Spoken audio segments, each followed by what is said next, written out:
Welcome to the next interview in our Spotlight On series, focusing on assessment. In this interview, we discuss pre-validation of assessment tools. ASQA's Courtney Smith chats with Julie Healy, the Director of Vocational Education and RTO Manager from TAFE Queensland. Thanks so much for joining us, Julie. Hi, Courtney. Thank you for inviting me.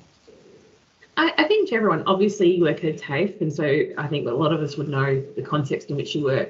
But let's have a quick talk about the context in which you would pre-validate assessment tools.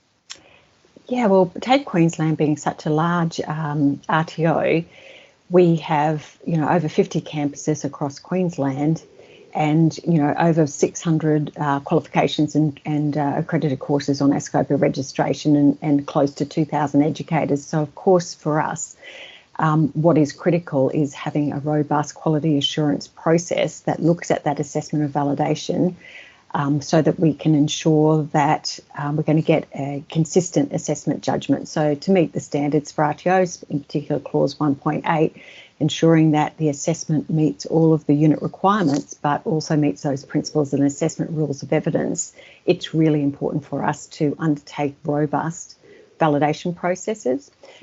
We have two processes. We have the pre-use validation process where we focus on the assessment tool itself, making sure that it's going to meet all of the unit requirements, but importantly that we're going to get that consistency in how the assessment is being administered, and then the judgment that the multiple assessors will make, ensure that we've got assessment judgments that are valid and consistent. So that's really important.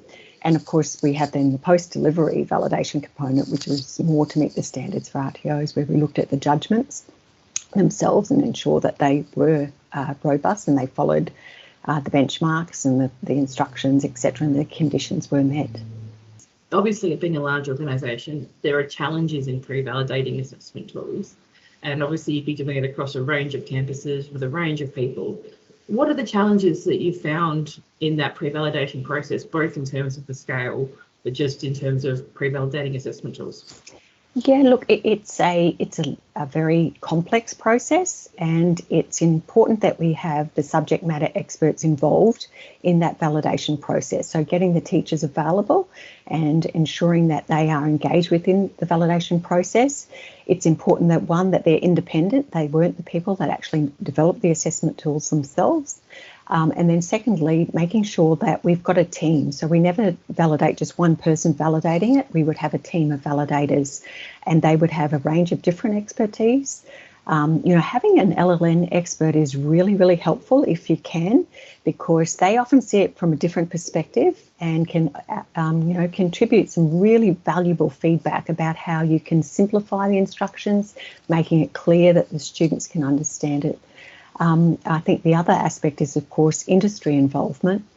It is always challenging to, get a very busy industry person along to a validation. So often we do that prior to the validation, where we send out the assessment tool. We have a templated feedback form where they provide that feedback, and then we analyse that feedback prior. And, it obviously contributes to the discussion around the validation.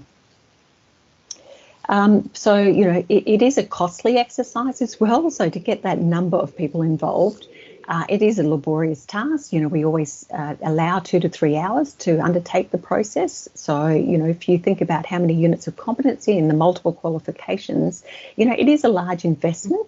However, we would definitely say, based on experience, that investing the time and the dollars in that upfront pre-use validation is extremely beneficial. It's much easier in terms of risk mitigation to address it then, ensure that the assessments are fit for purpose, rather than pick it up post-delivery and then having to do some extensive remediation and rectification to address the issues there if there were gaps found in the assessment, and what that impact is on the student themselves and what further training or reassessment may need to occur. Thank you. That was really useful. And I really loved the tip you had about using an LLN expert to really make sure the instructions are clear. Do you have any other great tips? You talked about working with industry. Is there anything else that you can think of? Look, I think, the most important part is the benchmarks, the instructions and the benchmarks. the benchmarks, the more explicit the benchmark, the more consistent the outcome that you're going to get.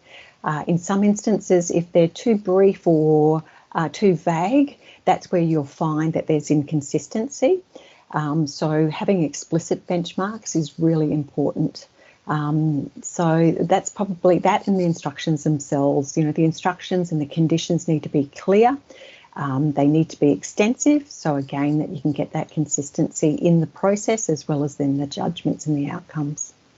Now, one thing with the size of this scope that TAFE have, I'm sure you've got licensed units on your scope of registration, and some of those sometimes come with mandated assessment tools from the licensing body or similar. What's your experience with the pre-validation process for those, such as contextualising them or making sure that they meet all the requirements? Yeah, great question, Courtney. Look, majority of the assessment tools, TAFE Queensland, we develop them ourselves, but there is a number of industry areas where we've purchased third-party product. And as you said, there's some licensed area where it's mandated that we use the industry bodies' assessment tools.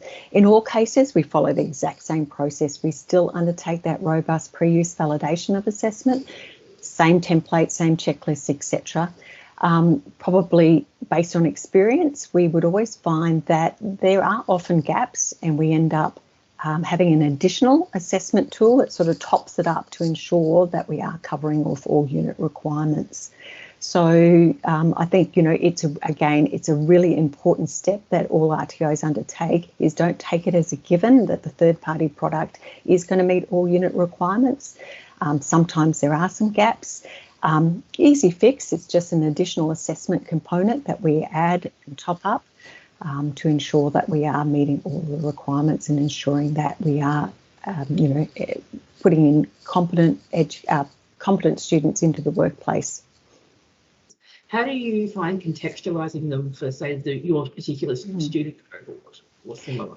Yeah, look, we have customisation and contextualisation guidelines, that's what we call them here at TAFE Queensland.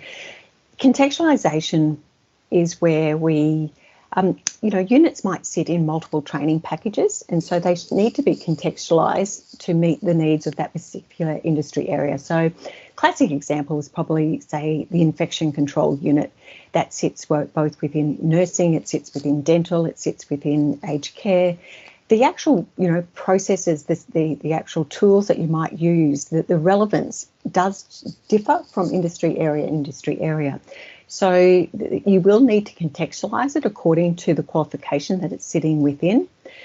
So we have very strict guidelines as to what you can contextualise and how.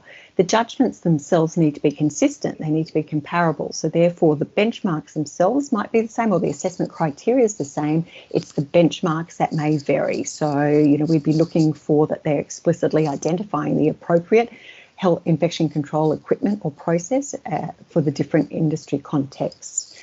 With customisation, how we refer more to customisation is where we might have a commercial client that they would like us to customise our assessment tools to reflect their processes, their templates, their procedures that they're using. So that's where we would again still start with the common assessment tool, but we then make the relevant customisations to meet the client's needs. Again, same thing, principles apply there. The criteria itself needs to be the same. It's just that you're looking for slightly different benchmarks to suit their needs. That is excellent. That's such a wealth of knowledge, and I'm sure anyone who's watching this video is going to be really grateful for your time and thoughts today. Thank you so much for joining us. For everyone who's watching, I hope you really enjoyed this interview, and we look forward to seeing you at any future ones. Bye. Thanks, Courtney. Bye now.